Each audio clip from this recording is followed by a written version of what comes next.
What's up, guys? It's Elaine here with Neon Owl, taking music media back to the core of what it should be: positivity, inspiration, good music, and getting to know the artists beyond the industry.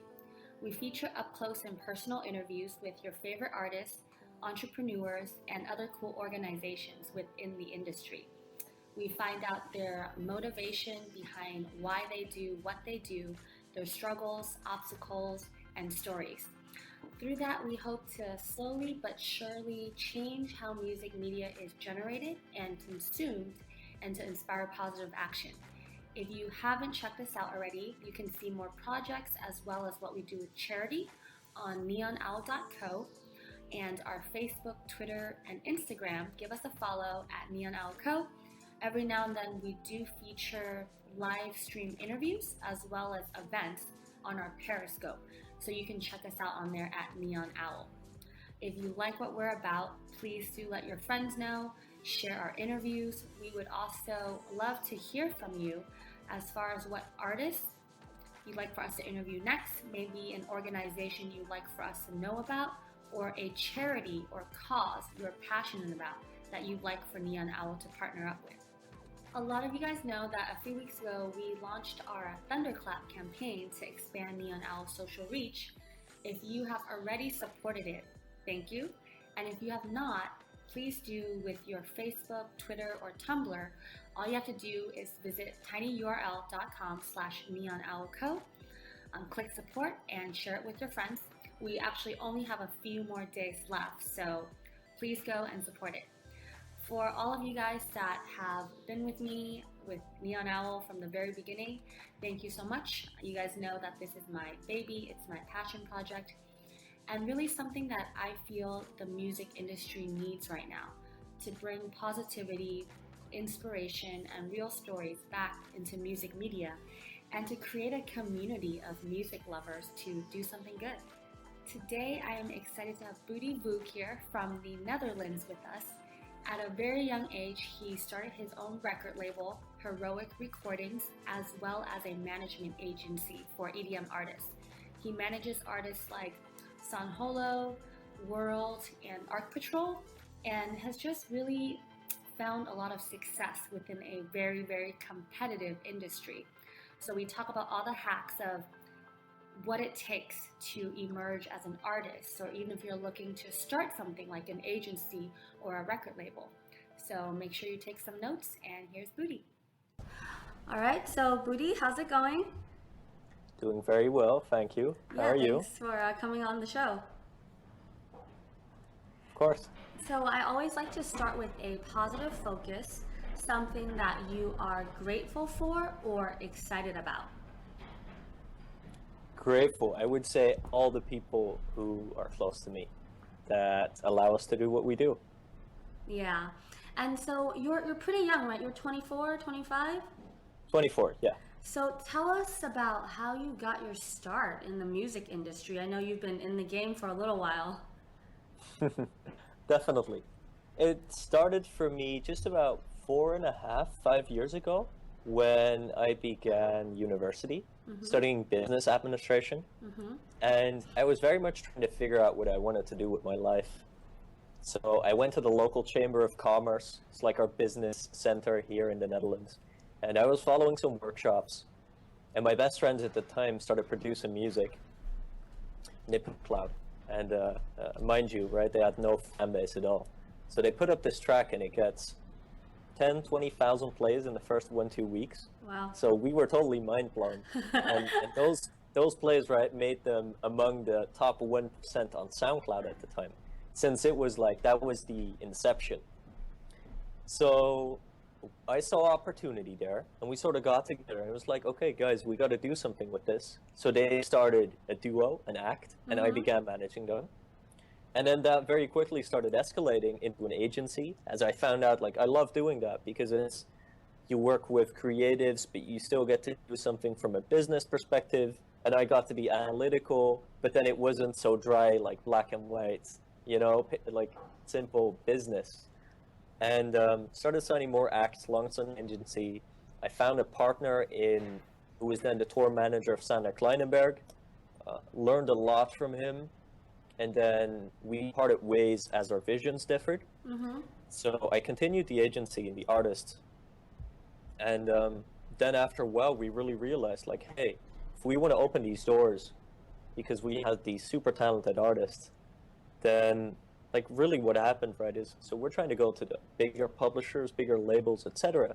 And we could get through, right? Like I could write a good pitch, but then they wouldn't sign the artist. Mm-hmm. And it wasn't because they weren't talented, but it was simply because the evidence wasn't there that would justify their decision, right? Like there wasn't a big backer or radio player or whatever. These were just super young guys producing music with a lot of talent. And what we realized is, hey, we started with this SoundCloud thing. Why don't we double down on this? Like, why don't we go all digital and use that as the leverage to open doors?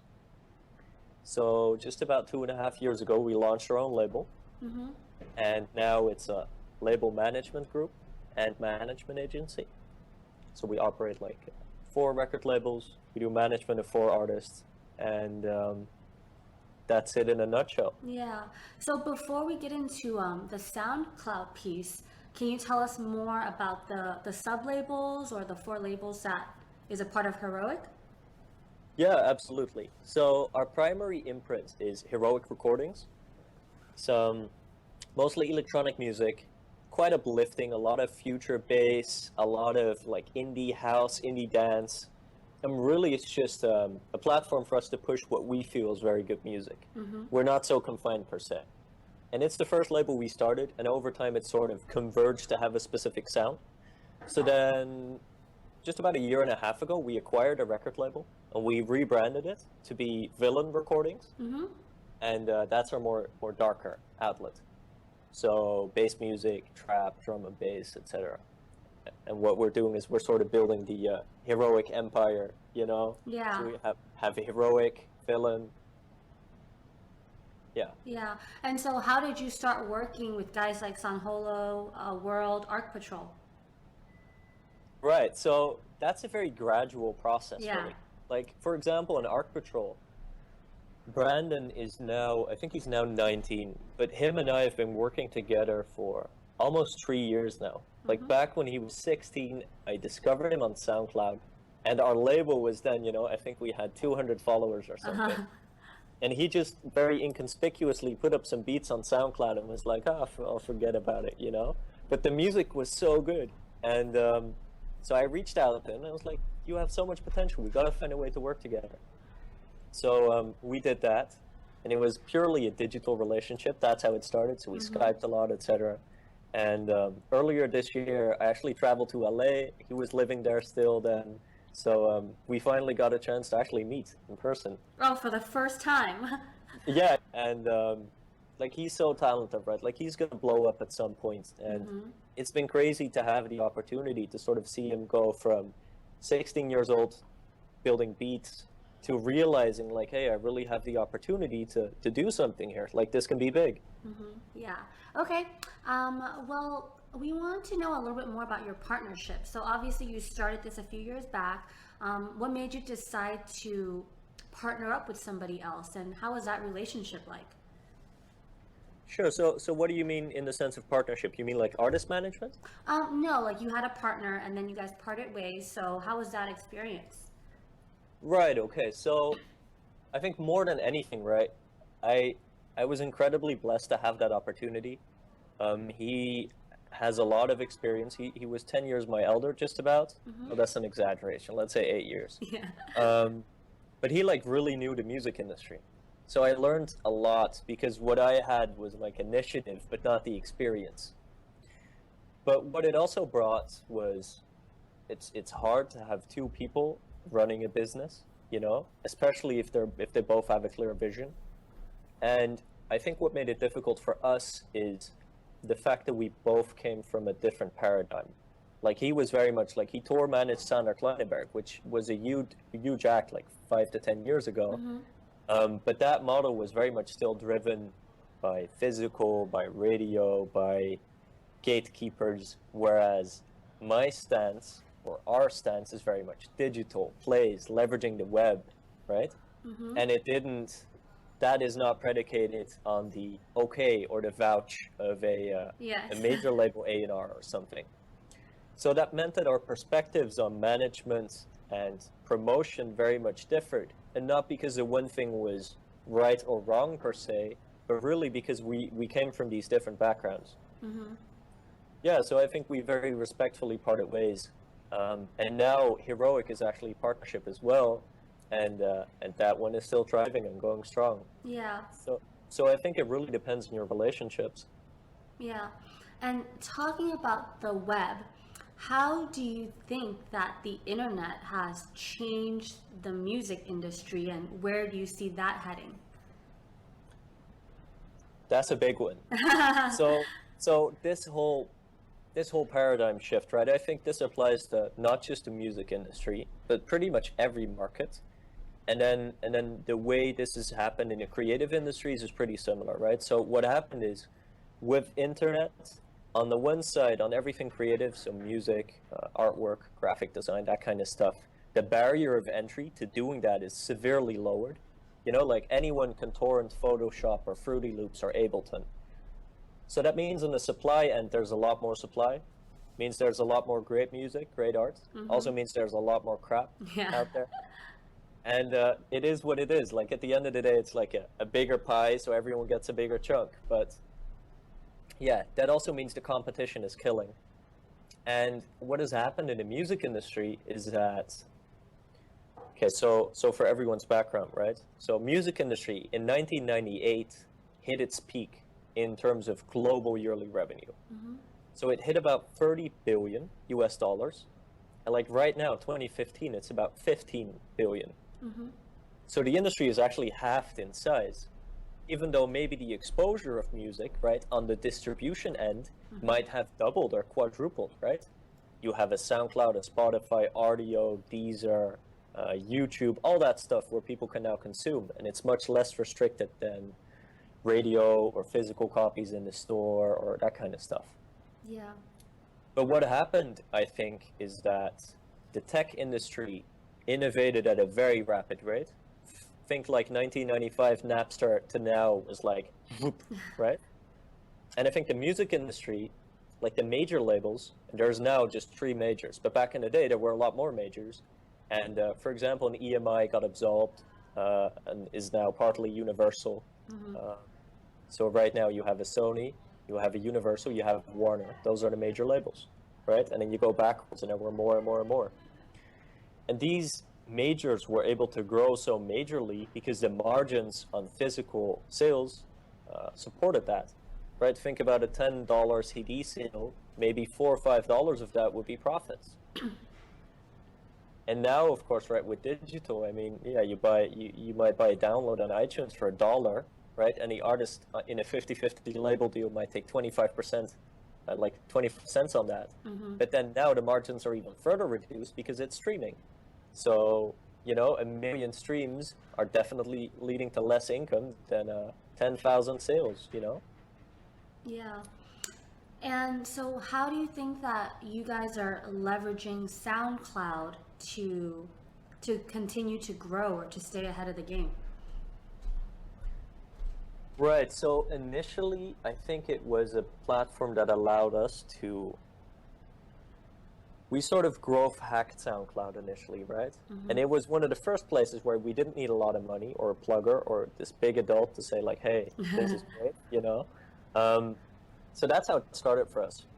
I think now what SoundCloud has allowed us to do is because as a label, right, we've built an amount of fans that is a sort of a critical mass that allows us to give exposure to a release, right? So we just put out the first single of the Ark Patrol album, and we had over 15,000 plays on the first day, which 2.5 years ago was unimaginable.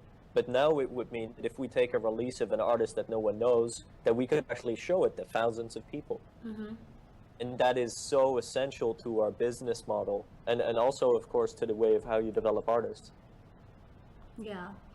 And I know you wrote the SoundCloud Bible, so can you tell us a little bit about that? Sure. What do you want to know? What led you to creating that project, and what's inside? What's a little sneak peek if your audience wanted to know? Sure, okay. So SoundCloud Bible really came from me realizing that there wasn't like a guide, a manual on how to do this SoundCloud thing properly. And what I really wanted to do for myself as well is to sort of establish a platform to be able to share this sort of stuff. And the SoundCloud Bible was, it was like an opportunity to really take that niche and to share this knowledge because no one was doing it. In terms of what's inside, so it's now the second edition. Second edition came out earlier this year. And basically, I wrote the book in a way so that should you have no experience with SoundCloud or music marketing at all, like you can pick it up and it will teach you like step by step how to set up your account, what to do, what not to do, etc. for you to teach the ropes. But for the more advanced users, there's like a variety of strategies, insider tips and tricks in there, and also some fundamentals, like some underlying principles to building a brand, establishing momentum, forming your vision, etc. That really underlie building a good career. And like that's also in there, so let's say you already have 10,000 followers on SoundCloud, then reading the book will give you a lot of insight into the methodology we use and the way we think about how to market and position an artist or a brand. Yeah. And so, being in this industry and being an expert for the last few years, what would you say is the most challenging thing and the most rewarding thing as far as being in this industry? Okay, good question. And a hard one as well.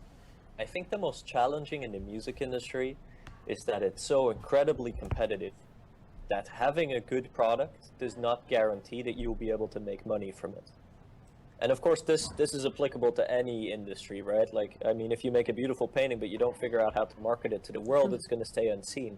But I think, that's like, we have a lot of great artists we work with, but it can be so difficult to get them true to the world. And I think every day we're reminded that it's a marathon and not a sprint. And that this whole overnight success thing, like it doesn't happen overnight. It's really like laying the foundation, building the relationship, making more great music, hitting the right people, taking those relationships, opening more doors. It's very gradual. So I think that is immediately also the thing that makes it very gratifying. It means that once things happen, it's very rewarding, but it also takes a lot of work.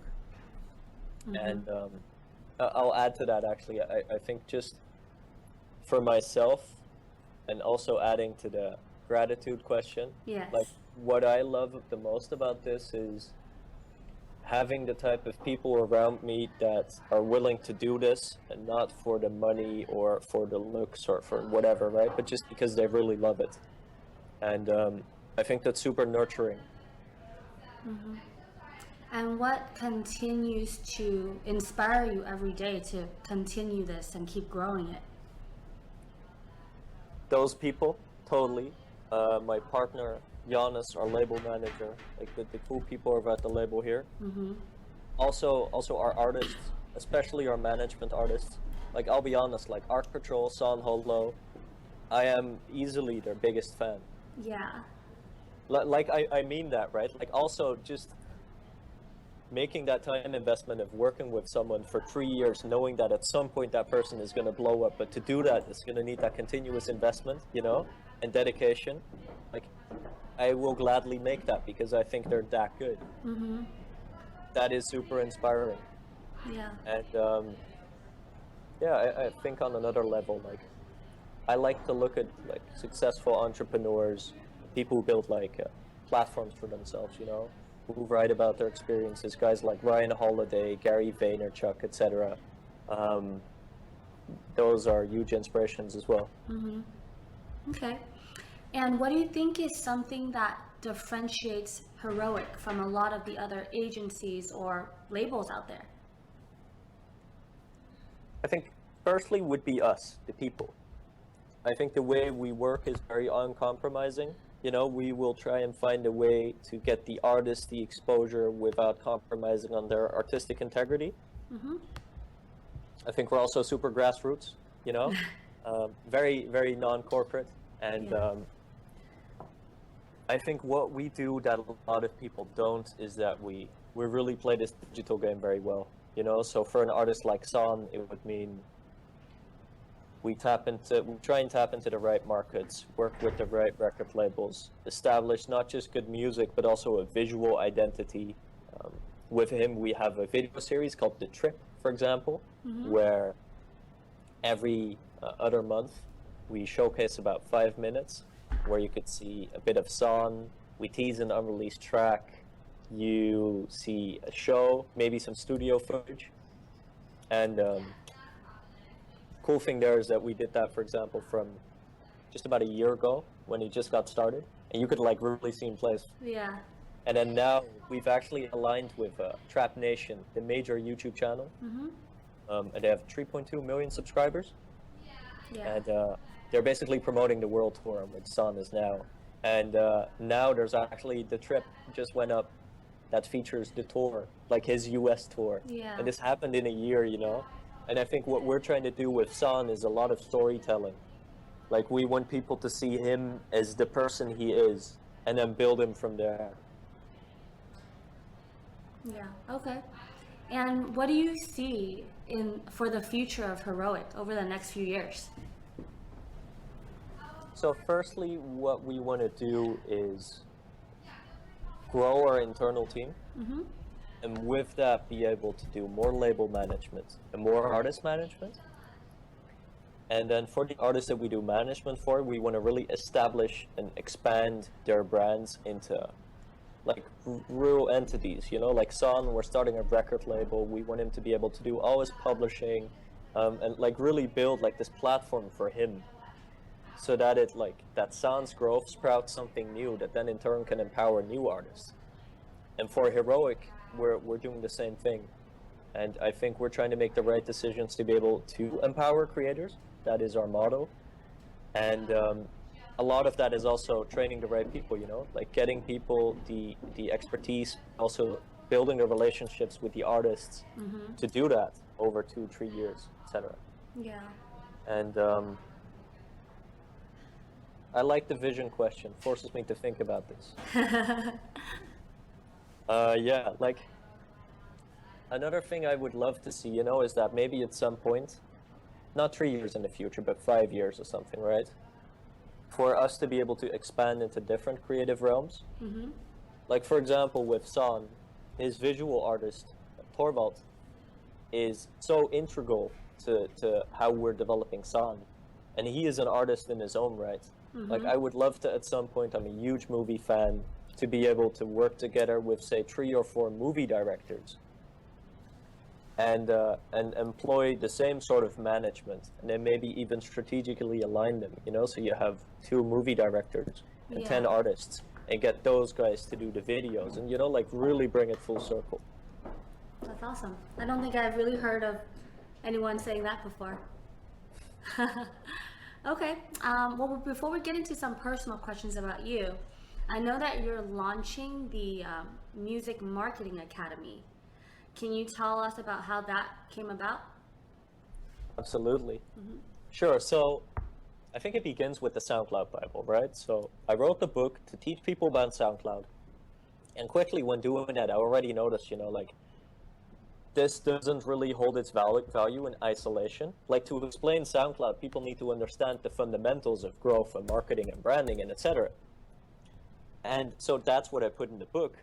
And then over the remainder of this year of writing, but also interacting with my audience and developing our label and our artists, I noticed like, hey, more and more we're using this mix of different strategies and means to promote these artists. And maybe the SoundCloud Bible is like, it's a great tool, but maybe it isn't as expansive as I would like something about marketing to be. Mm-hmm. And I wanted to try a new format. So just about 4 months ago, 4.5 now, I started recording a series of lectures, both in the studio, but also like real lectures with keynote presentations and screen flows. And excuse me, gotta take a sip of water. Yeah, so we started recording those, and what it's become is the most expansive online music marketing course that's out there. Like, I really don't think there's anything that compares.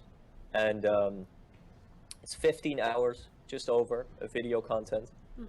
And it takes all artists all the way through, from how do you build your brand, what is the right way to build a vision, a mission, how do you find the right visuals, how to structure a release schedule, how to figure out distribution, engaging with your fans, capturing fan data, email marketing, to super specific stuff like what's the right timing to roll out a release, you know?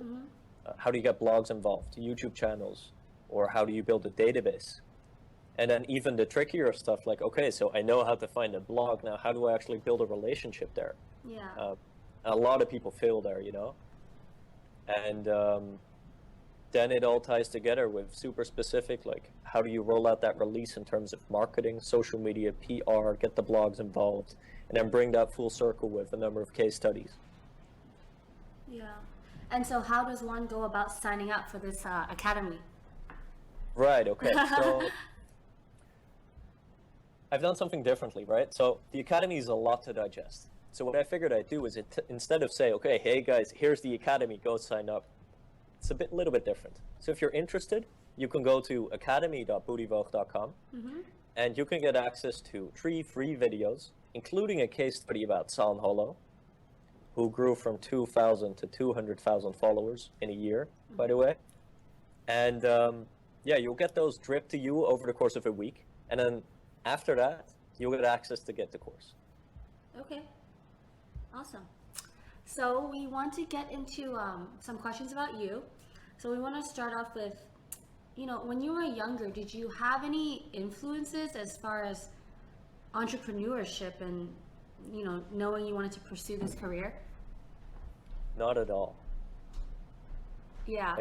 Like when I was younger, like below 10, right?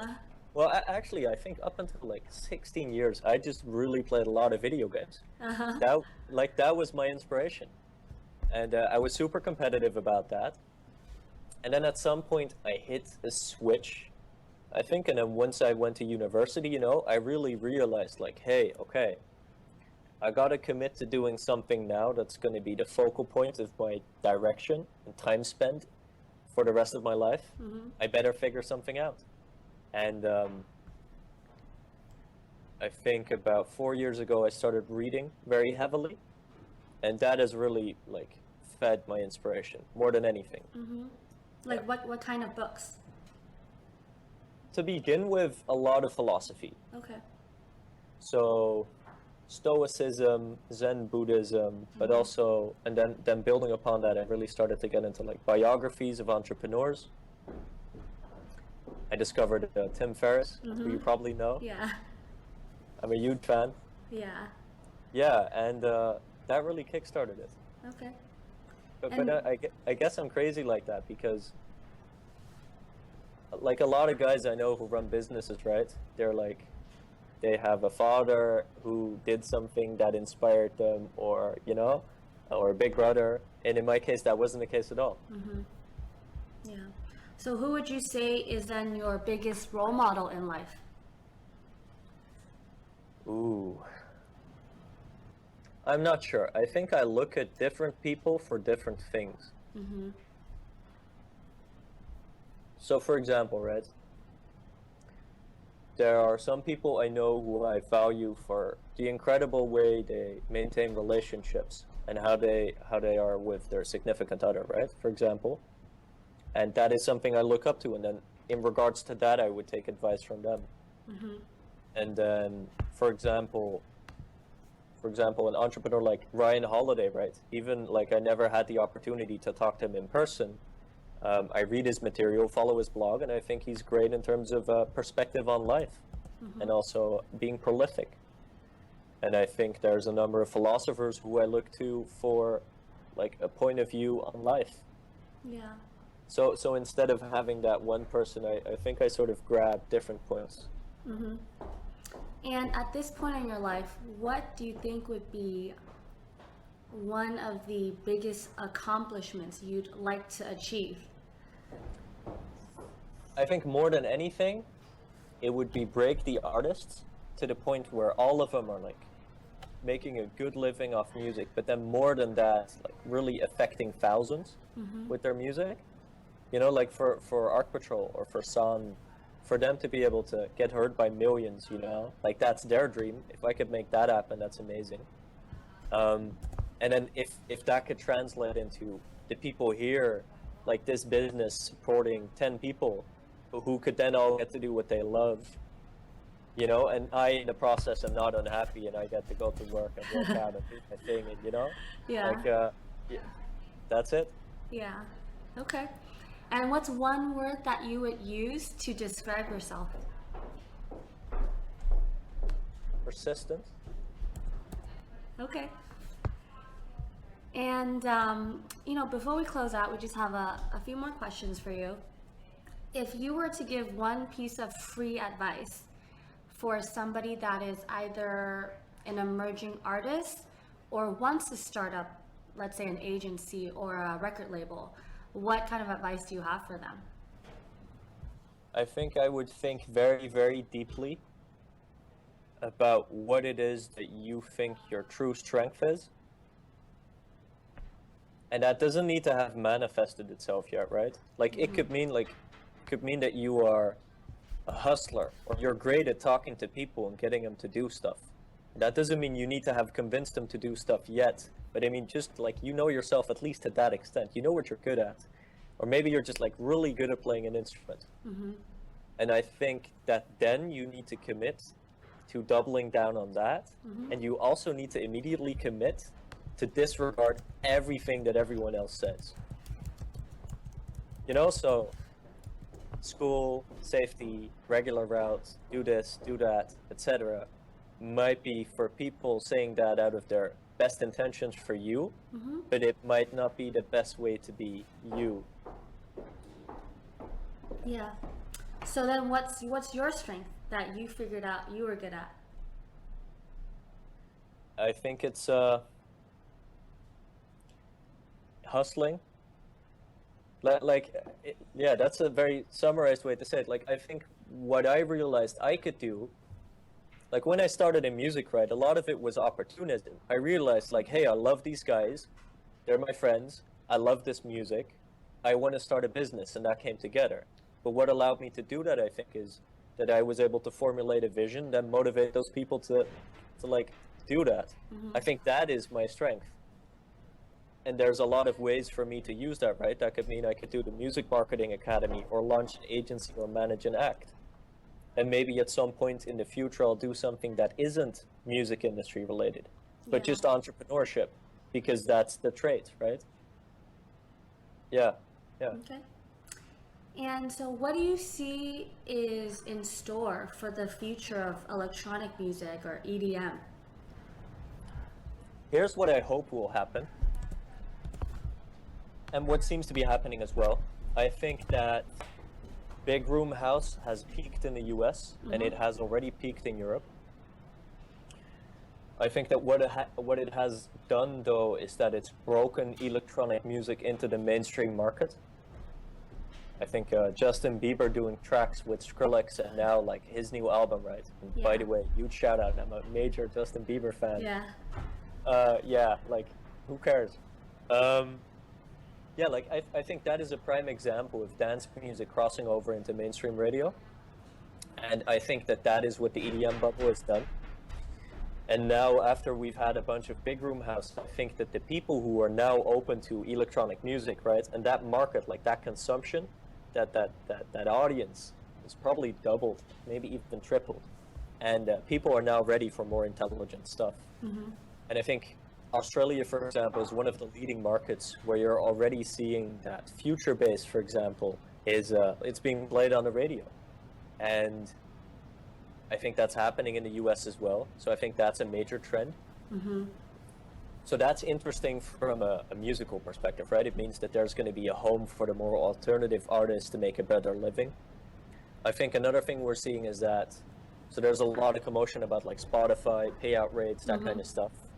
But what's happening is that everything is sort of moving towards a new equilibrium, like a balance.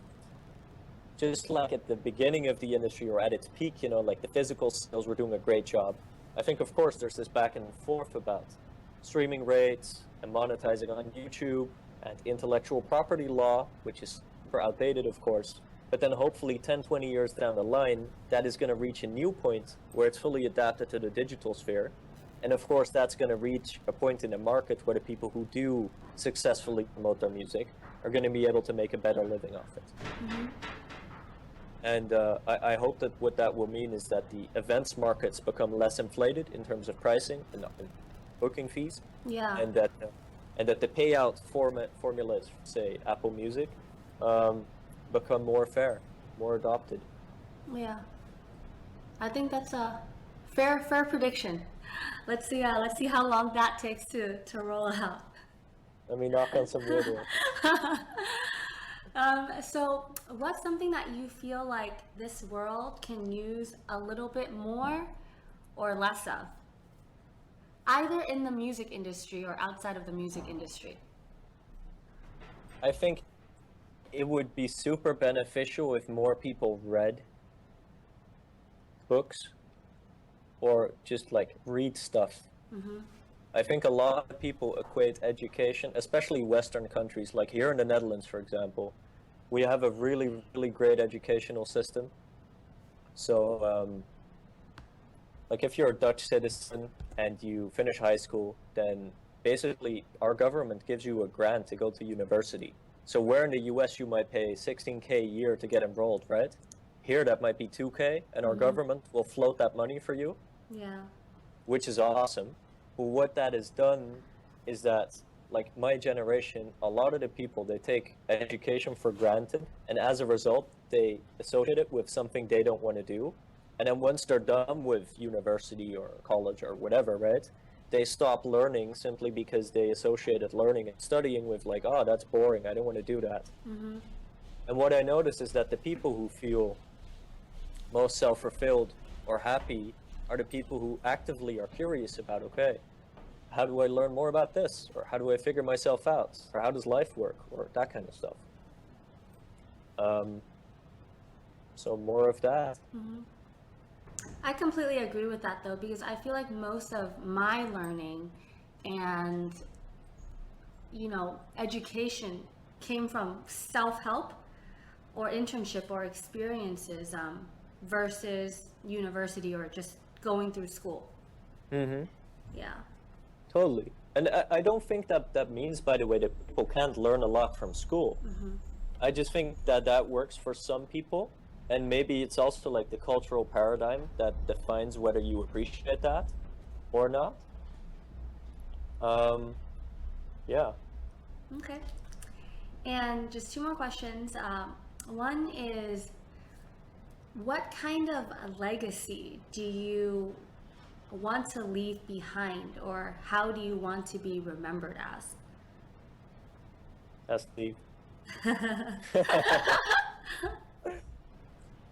I think at the end of the day, the only thing that would matter would be whether people think about me and then think that I tried the very best I could to be as good as I could be for as many people as possible. Okay, good answer. And what then? Before we wrap up, what's the best way for people to get a hold of you? People can email me, so you can check out my site budivoogt.com, and I'm not too private about my email, and that is budi@budivoogt.com. And if you send me music, please don't send me MP3s. Use the SoundCloud link. Do you get that a lot? I unfortunately do. Do you go through everything that people send you? Depends. If people like write me a good email, I'll check it out. Yeah. Yeah. Okay. All right. Well, thanks for coming on. I'm, congratulate you for your success so far, and we look forward to seeing what's to come next. Thank you. I appreciate the opportunity. Yeah. Alright guys, that was Budi Voogt. I really enjoyed interviewing him because he's definitely found a lot of success at a very young age. But not only that, I really feel like he has a great vision for where Heroic is headed and the vision that he has for all of the artists that he's currently supporting and the ones that he will support in the future. If you haven't checked out the Soundcloud Bible yet, make sure you do. And also make sure that you check out his Music Marketing Academy. I'll make sure to have links to both at the end of the show notes page.